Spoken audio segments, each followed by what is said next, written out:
ಕ್ರಿಸ್ತನಲ್ಲಿ ಪ್ರೀತಿಯ ದೇವಜನರೇ, ತಮಗೆಲ್ಲರಿಗೂ ಕ್ರಿಸ್ತೇಸುವಿನ ಸುಮಧುರ ನಾಮದಲ್ಲಿ ವಂದನೆಯನ್ನು ತಿಳಿಸುವಳಾಗಿದ್ದೇನೆ. ಪ್ರಿಯರೇ, ಈ ವರ್ಷವು ಯೇಸು ಕ್ರಿಸ್ತನ ಶ್ರಮೆ, ಮರಣ, ಪುನರುತ್ಥಾನಗಳ ಕುರಿತು ಧ್ಯಾನ ಮಾಡುವಂಥ ಕೃಪೆಯನ್ನು ನಮಗೆ ಅನುಗ್ರಹಿಸಿದ್ದಾನೆ.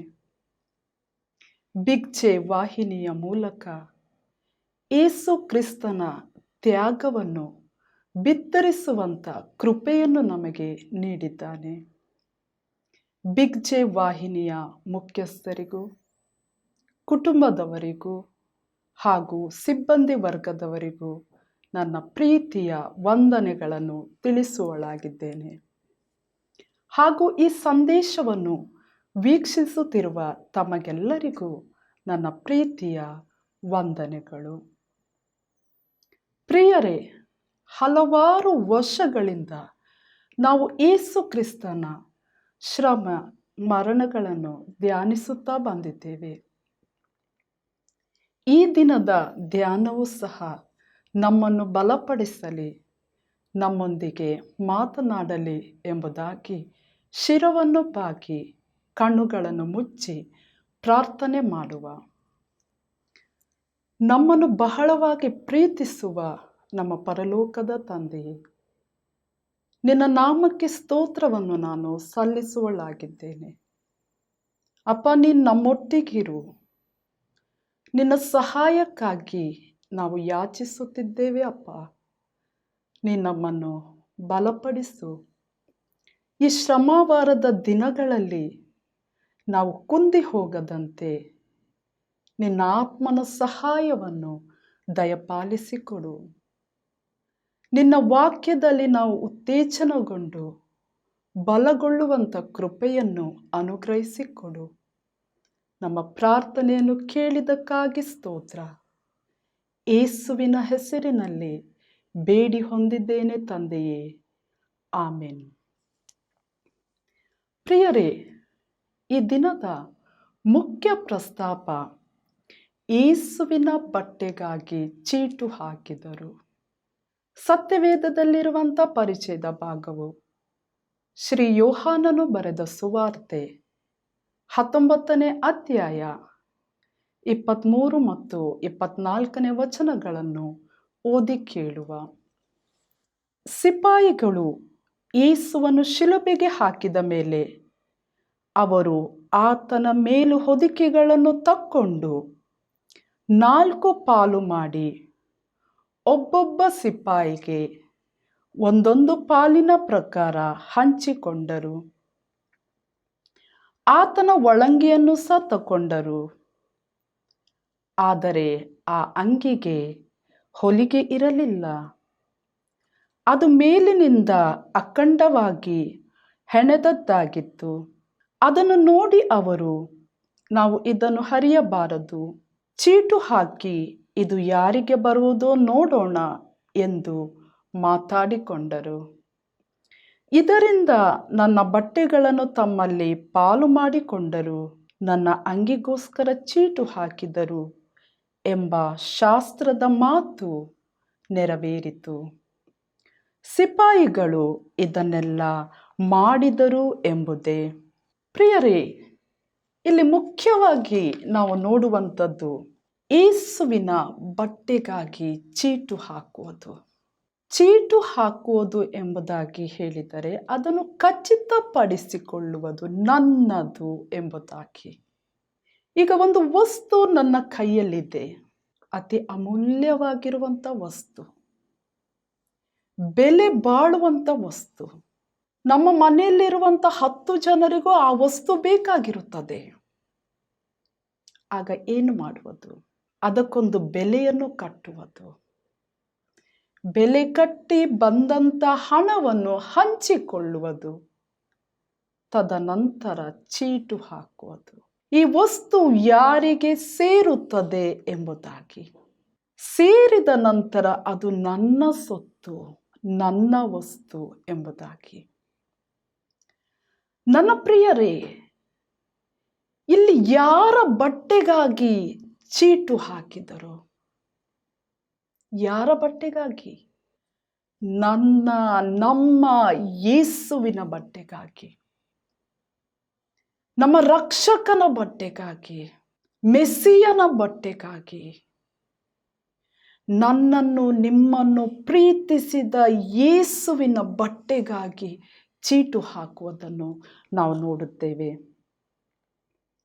ಕೀರ್ತನೆ 22:18 ಹೀಗೆ ಬರೆಯಲ್ಪಟ್ಟಿದೆ, ನನ್ನ ಮೇಲುದಿಕೆಯನ್ನು ತಮ್ಮಲ್ಲಿ ಪಾಲು ಮಾಡಿಕೊಂಡರು, ನನ್ನ ಅಂಗಿಗೋಸ್ಕರ ಚೀಟು ಹಾಕಿದರು ಎಂಬುದಾಗಿ. ಘೋರ ಬಾಧೆಯಲ್ಲಿರುವಾಗ ಭಕ್ತನು ಮನಪೂರ್ವಕವಾಗಿ ಮಾಡಿದ ಪ್ರಾರ್ಥನೆ ಇದಾಗಿದೆ, ನನ್ನ ಬಟ್ಟೆಯನ್ನು ಪಾಲು ಮಾಡಿಕೊಂಡರು, ನನ್ನ ಅಂಗಿಗೋಸ್ಕರ ಚೀಟು ಹಾಕಿದರು ಎಂಬುದಾಗಿ. ಹಾಗಾದರೆ ಇದು ಯಾವ ಸಂದರ್ಭವಾಗಿರಬಹುದು? ಪ್ರಿಯರೇ, ನಾನು ನೀವು ಮಾಡಿದ ಪಾಪಕ್ಕಾಗಿ ಶಿಕ್ಷೆಯನ್ನು ಅನುಭವಿಸಬೇಕಿತ್ತು. ಲೋಕ ರಕ್ಷಕನಾದ ಯೇಸು ಕ್ರಿಸ್ತನು ನಾವು ಆ ತಪ್ಪುಗಳನ್ನು ನಾವು ಮಾಡಿದಾಗಲೂ ಆ ಶಿಕ್ಷೆಯನ್ನು ನಾವು ಅನುಭವಿಸುವುದು ಬೇಡ, ತಾನೇ ನಮಗೋಸ್ಕರ ಶಿಕ್ಷೆಯನ್ನು ಅನುಭವಿಸಿದನು ಆ ಕಲ್ವಾರಿ ಕ್ರೂಜೆಯಲ್ಲಿ. ಆ ದೃಶ್ಯವು ನಮ್ಮ ಮುಂದೆ ಬರುವಾಗ ಎಂಥ ಘೋರವಾದ ಸನ್ನಿವೇಶ ಪ್ರಿಯರೇ!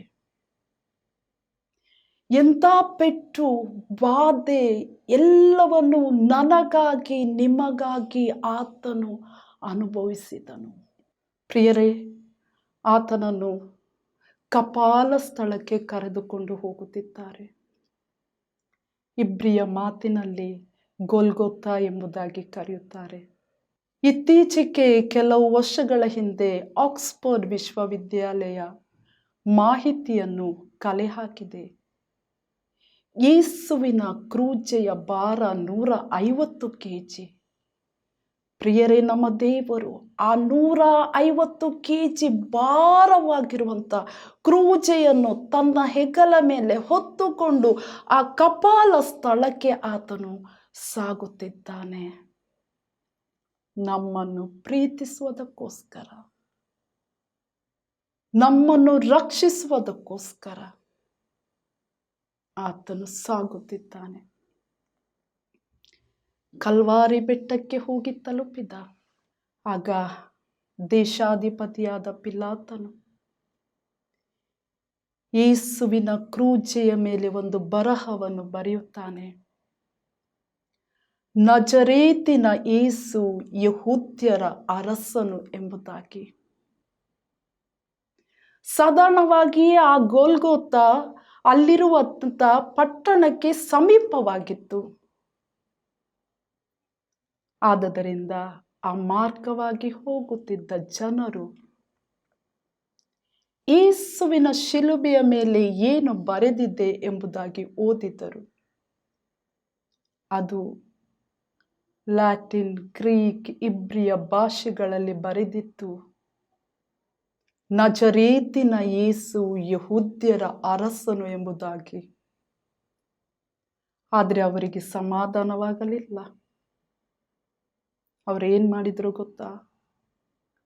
ಯೆಹೂದ್ಯರು, ಮಹಾಯಾಜಕರು ಪಿಲಾತನ ಬಳಿಗೆ ಹೋಗಿ, ನೋಡು, ನೀನು ಬರೆದದ್ದು ಸರಿಯಾಗಲಿಲ್ಲ, ಅದನ್ನು ತೆಗೆ, ನೀನು ಬರೆಯಬೇಕಾದದ್ದು ಹೀಗೆ, ನಾನು ಯೆಹೂದ್ಯರ ಅರಸನು ಎಂದು ಹೇಳಿದವನು ಎಂಬುದಾಗಿ ಬರೆ ಎಂಬುದಾಗಿ ಹೇಳಿದರು. ಆದರೆ ನನ್ನ ಪ್ರಿಯ ದೇವಜನರೇ, ಪಿಲಾತನು ಹೇಳಿದ ಮಾತು, ನಾನು ಬರೆದದ್ದು ಬರೆದಾಯಿತು, ಇನ್ನು ನಾನು ಬದಲಾವಣೆ ಮಾಡುವುದಿಲ್ಲ ಎಂಬುದಾಗಿ ಆತನು ಹೇಳುವುದನ್ನು ನಾವು ನೋಡುತ್ತೇವೆ. ಇದಾದ ನಂತರ ಯೇಸುವನ್ನು ಕೊರಡೆಗಳಿಂದ ಹೊಡೆಯುತ್ತಿದ್ದಾರೆ. ಆತನ ಮೈಗಳಲ್ಲಿ ಬಾಸುಂಡೆಗಳು ಎದ್ದು ಕಾಣುತ್ತಿವೆ. ಪ್ರಿಯರೇ, ಎಂಥ ನೋವು, ಎಂಥ ವೇದನೆ. ಎಂಥ ಸಂಕಟವನ್ನು ನಮ್ಮ ಕರ್ತನಾದ ಯೇಸು ಕ್ರಿಸ್ತನು ನಮಗಾಗಿ ಅನುಭವಿಸುತ್ತಿದ್ದಾನೆ. ತದನಂತರ ಆತನಿಗೆ ಒಂದು ಕೆಂಪು ಒಲ್ಲಿಯನ್ನು ಹೊದಿಸುತ್ತಾರೆ. ಒಲ್ಲಿ ಅಂತ ಹೇಳಿದರೆ ಒಂದು ಚಿಕ್ಕ ಪಂಚೆ. ಈ ಚಿಕ್ಕ ಪಂಚೆಯನ್ನು ಯೇಸುವಿಗೆ ಹೊದಿಸುತ್ತಾರೆ. ಹೊದಿಸಿದ ನಂತರ ಆತನನ್ನು ಕರೆದುಕೊಂಡು ಹೋಗುತ್ತಾ ಇದ್ದಾರೆ. ಇನ್ನೇನು ಶಿಲುಬೆಗೆ ಹಾಕಬೇಕು ಎಂಬುದಾಗಿ. ಆ ಸಮಯದಲ್ಲಿ ಅವರು ಮಾಡಿದ ಕೆಲಸ ಏನು ಗೊತ್ತಾ? ಯೆಹೂದ್ಯರ ಅರಸನೇ ನಮಸ್ಕಾರ ಎಂಬುದಾಗಿ ಗೇಲಿ ಮಾಡಿದರು. ಬೆತ್ತದಿಂದ ತಲೆಗೆ ಹೊಡೆದರು.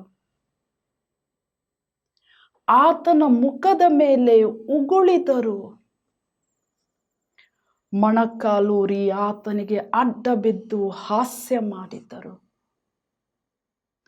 ತದನಂತರ ಆತನಿಗೆ ಹೊದಿಸಿದ ಆ ಕೆಂಪು ಒಲ್ಲಿಯನ್ನು ತೆಗೆದು ಆತನ ಬಟ್ಟೆಗಳನ್ನು ಹೊದಿಸಿ ಆತನನ್ನು ಶಿಲುಬೆಗೆ ಹಾಕುವುದಕ್ಕೆ ತೆಗೆದುಕೊಂಡು ಹೋದರು.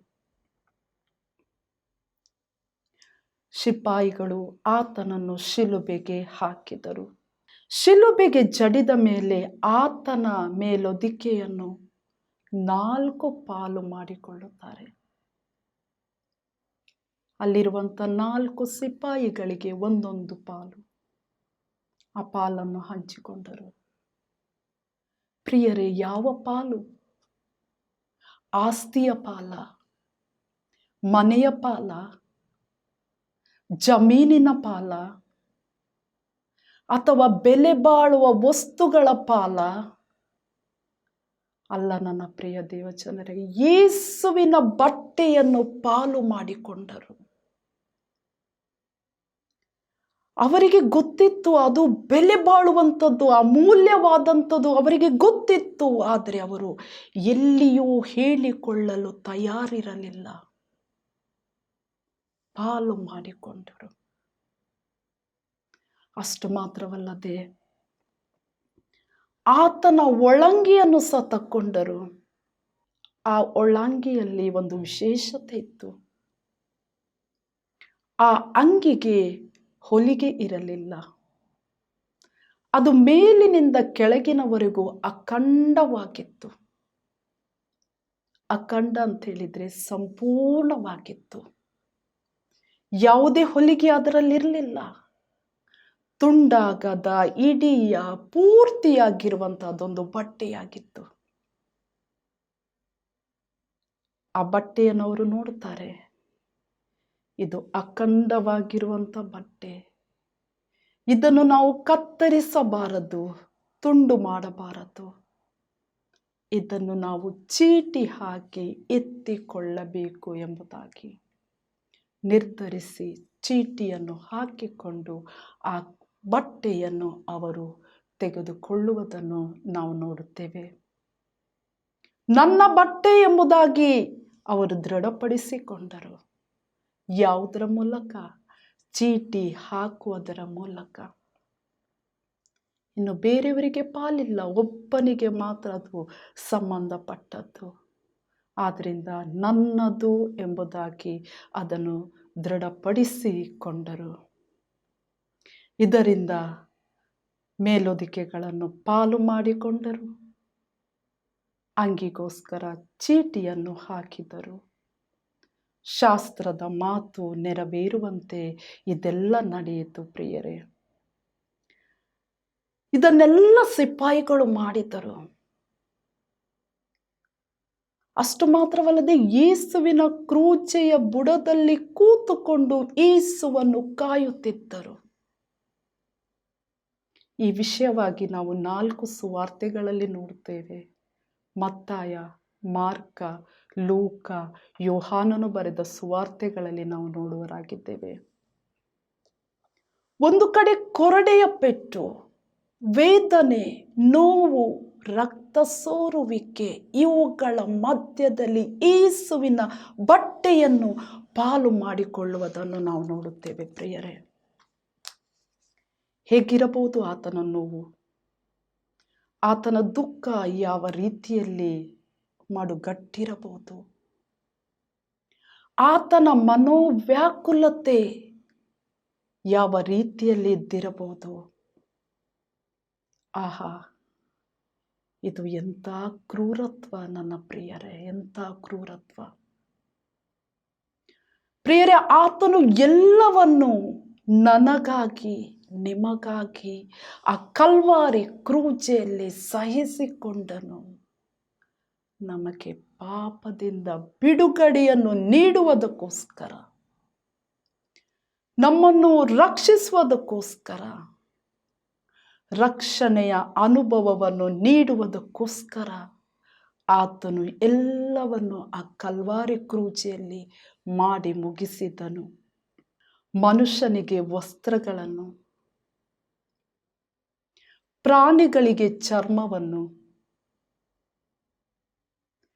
ಪಕ್ಷಿಗಳಿಗೆ ರೆಕ್ಕೆಗಳನ್ನು, ಮರಗಿಡಗಳಿಗೆ ತೊಗಟೆಯನ್ನು ನೀಡಿದವನು ನಮ್ಮ ಕರ್ತನಾದ ಯೇಸು ಕ್ರಿಸ್ತನು. ಸೃಷ್ಟಿಕರ್ತನೇ ಆತನಾಗಿರುವಾಗ ಆತನ ಅಂಗಿಗೋಸ್ಕರ ಚೀಟಿ ಹಾಕುವುದು, ಪಾಲು ಮಾಡಿಕೊಳ್ಳುವುದನ್ನು ನಾವು ನೋಡುತ್ತೇವೆ. ಪ್ರಿಯರೇ, ಇದನ್ನು ಯೇಸುವಿಗೆ ತಡೆಯಲು ಸಾಧ್ಯವಿರಲಿಲ್ಲವೋ? ಸಾಧ್ಯವಿತ್ತು. ಆದರೆ ಆತನು ತನ್ನನ್ನೇ ತಗ್ಗಿಸಿಕೊಂಡನು, ಬರಿದು ಮಾಡಿಕೊಂಡನು. ತಂದೆಯ ಚಿತ್ತವನ್ನು ನೆರವೇರಿಸಿದನು. ಅಲ್ಲದೆ ಪ್ರವಾದನೆಗಳು ನೆರವೇರುವಂತೆ ಇದೆಲ್ಲವೂ ಆಯಿತು. ನನ್ನ ಪ್ರಿಯರೇ, ಸೃಷ್ಟಿಕರ್ತನಾದ ನಮ್ಮ ದೇವರು ಮೊದಲು ಸೃಷ್ಟಿಸಿದ ವ್ಯಕ್ತಿಗಳು ಆದಮ್ ಮತ್ತು ಹವ್ವ. ಅವರು ತಾನು ನಿರ್ಮಿಸಿದ ಏದೆನ್ ತೋಟದಲ್ಲಿ ಅವರನ್ನು ಇಡ್ತಾನೆ. ಆದಮನು ಏನ್ ಮಾಡಿದನು? ಹವ್ವಳು ಏನ್ ಮಾಡಿದಳು? ದೇವರಿಗೆ ಅವಿಧೇಯರಾದರು. ತಿನ್ನಬಾರದು ಎಂಬುದಾಗಿ ಹೇಳಿದ ಹಣ್ಣನ್ನು ತಿಂದು ಪಾಪ ಮಾಡಿದರು. ಆಗಲೇ ಅವರ ಕಣ್ಣು ತೆರೆಯಿತು. ತಾವು ಬೆತ್ತಲೆಯಾಗಿದ್ದೇವೆ ಎಂಬುದನ್ನು ಅರಿತುಕೊಂಡು ಅಂಜೂರದ ಮರದ ಎಲೆಗಳನ್ನು ಅವರು ಸುತ್ತಿಕೊಳ್ಳುವುದನ್ನು ನಾವು ನೋಡುತ್ತೇವೆ. ದೇವರು ಸಂತೋಷಪಟ್ಟನ? ಇಲ್ಲ, ದೇವರಿಗೆ ದುಃಖವಾಯಿತು. ಅವರು ಏದೆನ್ ತೋಟದಿಂದ ಹೊರಗೆ ದೊಬ್ಬಲ್ಪಟ್ಟರು. ಆದರೆ ಇಲ್ಲಿ ಮುಖ್ಯವಾಗಿ ನಾವು ನೋಡುವಂಥದ್ದು, ದೇವರು ಅವರನ್ನು ಸೃಷ್ಟಿಸಿದಾಗ ಇದ್ದ ಮಹಿಮೆಯನ್ನು ಅವರು ಕಳಕೊಂಡರು. ಮಹಿಮೆ ಅವರನ್ನು ಬಿಟ್ಟು ಹೋಯಿತು. ಅದನ್ನು ಅವರು ಕಳಕೊಂಡರು. ಪ್ರಿಯರೇ, ಪಾಪವು ನಮ್ಮನ್ನು ಹಿಡಿಯುವ ತನಕ ನಮ್ಮನ್ನು ಬೆನ್ನಟ್ಟಿ ಬರುತ್ತದೆ. ಬಾಗಿಲಲ್ಲಿ ನಿಂತು ಹೊಂಚು ಹಾಕಿ ಕಾಯುತ್ತಿರುತ್ತದೆ. ಆಶೆಯು ಬಸುರಾಗಿ ಪಾಪವನ್ನು ಹೇರುತ್ತದೆ. ಪಾಪವು ಬೆಳೆದು ಮರಣವನ್ನು ಹಡೆಯುತ್ತದೆ. ಇಲ್ಲಿ ಸಹ ರೋಮಾಯ ಸಿಪಾಯಿಗಳು ಯೇಸುವಿನ ಕ್ರೂಜೆಯ ಬುಡದಲ್ಲೇ ಇದ್ದುಕೊಂಡು ಯೇಸು ಜೀವಂತವಾಗಿರುವಾಗಲೇ ಅವನನ್ನು ಅವಮಾನಪಡಿಸುವುದಕ್ಕೋಸ್ಕರ ಆತನ ಬಟ್ಟೆಗಳನ್ನು ಪಾಲು ಮಾಡಿಕೊಂಡರು. ಆತನ ಅಂಗಿಗೋಸ್ಕರ ಚೀಟು ಹಾಕಿದರು. ಬಹಳ ಹಿಂದೆ ನಾವು ನೋಡುವಾಗ ಸಿಪಾಯಿಗಳು ಜೂಜಾಡುತ್ತಿದ್ದರು, ಪಗಡೆ ಆಡುತ್ತಿದ್ದರು. ಪಗಡೆಯ ಕಾರ್ಡ್ ಯಾವತ್ತೂ ಅವರ ಪಾಕೆಟಿನಲ್ಲಿ ಇರುತ್ತಿತ್ತು. ಅದರಲ್ಲೇ ಅವರು ತಲ್ಲೀನರಾಗಿದ್ದರು. ಆದುದರಿಂದಲೇ ಲೋಕ ರಕ್ಷಕನಾದ ಕ್ರಿಸ್ತನು ಜಗತ್ತಿನ ಎಲ್ಲ ಜನರ ಪಾಪ ನಿವಾರಣೆಗಾಗಿ ಯಜ್ಞವಾದನು, ತನ್ನನ್ನೇ ಆತನು ಸಮರ್ಪಿಸಿಕೊಂಡನು. ಆದರೆ ನನ್ನ ಪ್ರಿಯರೇ, ಯೇಸುವಿನ ಹತ್ತಿರವಿದ್ದ ಇವರ್ಯಾರೂ ರಕ್ಷಿಸಲ್ಪಡಲಿಲ್ಲ. ಯಾಕಂದರೆ ಯೇಸುವನ್ನು ದೃಷ್ಟಿಸಿ ಅವರು ನೋಡಲಿಲ್ಲ. ಅವರು ತಮ್ಮ ಕಾರ್ಯ ಚಟುವಟಿಕೆಗಳಲ್ಲಿ ಅವರು ತಮ್ಮನ್ನೇ ತೊಡಗಿಸಿಕೊಂಡರು. ಒಂದು ವೇಳೆ ಯೇಸುವನ್ನೇ ದೃಷ್ಟಿಸಿದ್ದೇ ಹೌದಾದರೆ ರಕ್ಷಣೆಯ ಅನುಭವ ಅವರಿಗೂ ಸಿಗುತ್ತಿತ್ತು. ಬಲಗಡೆಯಲ್ಲಿರುವ ಕಳ್ಳನು ಪಶ್ಚಾತ್ತಾಪ ಪಡುವುದನ್ನು ನಾವು ನೋಡುತ್ತೇವೆ. ಆತನು ಯೇಸುವಿನ ಯಾವುದೇ ಅಂದ ಚಂದಗಳನ್ನು ಆತನು ನೋಡಲಿಲ್ಲ. ಯೇಸುವಿನ ಬಟ್ಟೆಯನ್ನು ಆತನು ದೃಷ್ಟಿಸಲಿಲ್ಲ. ಆದರೆ ಯೇಸುವಿನ ಮುಖವನ್ನು ಆತನು ದೃಷ್ಟಿಸಿ ನೋಡಿದನು. ಆತನಿಗೆ ತನ್ನ ಪಾಪದ ಅರಿವು ಉಂಟಾಯಿತು. ಕೂಡಲೇ ಆತನು ಹೇಳುವಂತ ಮಾತು, ಶ್ರೀ ಲೂಕನು ಬರೆದ ಸುವಾರ್ತೆ 23ನೇ ಅಧ್ಯಾಯ 42ರಲ್ಲಿ ನಾವು ನೋಡುತ್ತೇವೆ. ಯೇಸುವೇ, ನೀನು ನಿನ್ನ ರಾಜ್ಯವನ್ನು ಪಡೆದವನಾಗಿ ಬರುವಾಗ ನನ್ನನ್ನು ನೆನಪು ಮಾಡಿಕೋ ಎಂಬುದಾಗಿ ಕೇಳಿದನು.